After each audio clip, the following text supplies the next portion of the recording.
Alright, here's how you work the word problems here. So first of all, you got two restaurants.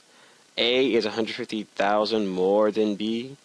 Alright, so since B is the thing that's being compared to, let's call that X. And let's call A 150,000 plus X. Now the total is 575 million.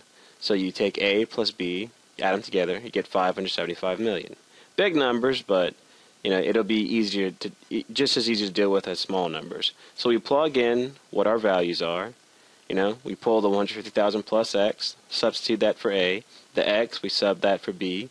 And those two things will add up to 575 million. Combine like terms, you get the 2X here. So let's subtract the 150,000 on both sides. Make sure you carry your, get off the borrow here. Subtract that, do some arithmetic, so you get 2x is equal to 574,850,000. Again, big number, but just divide it as normal. Divide each side by 2 to get x by itself. So we'll do long division here. 2 goes into 5 twice, has a remainder.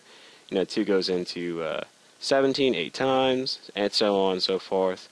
Once you get down the line, 2 goes into 0 no times, so you get a bunch of zeros tacked on at the end. And remember, we're solving for x here. So x is equal to this number, 287,425,000, which represents restaurant B.